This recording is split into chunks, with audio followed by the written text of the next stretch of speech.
Nelson Mandela was born in 1918 in Kunu, a small village in South Africa. When Mandela was 12 years old, his father died. Mandela went to school and then in 1937 went to university. And after university, he went to Johannesburg. In Johannesburg, he saw apartheid, the segregation of blacks and whites. He lived in a poor black township and saw the terrible life of black people in the city. This experience changed his life. In 1944, Mandela joined the ANC, the African National Congress. This was the start of the road to becoming a leader in the fight against apartheid. He finished his studies and became a lawyer in 1952.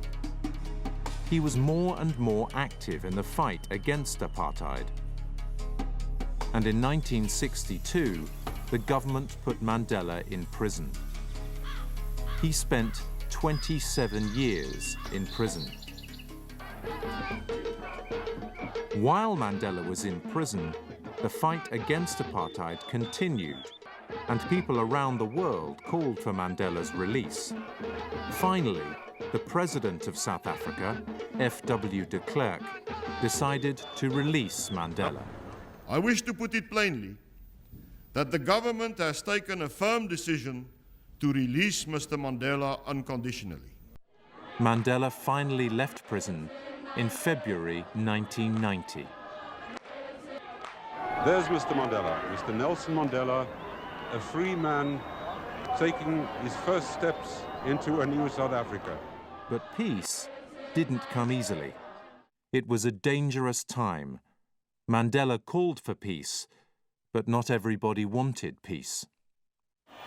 Take your guns, your knives, and your pangas, and throw them into the sea.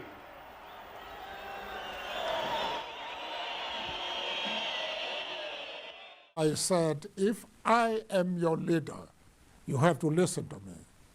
And if you don't want to listen to me, then drop me as your leader.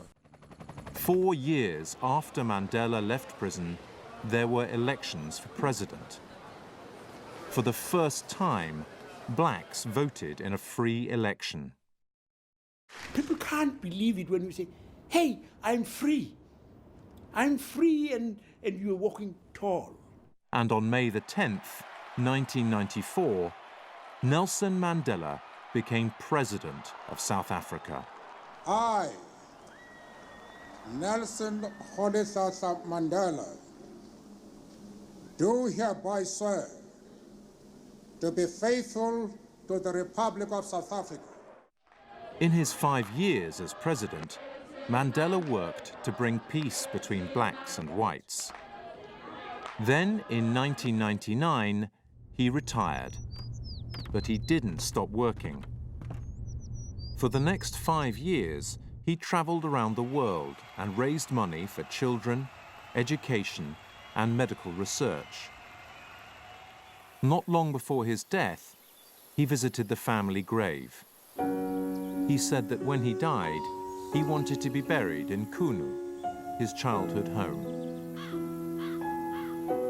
Nelson Mandela died on December the 5th, 2013, at the age of 95.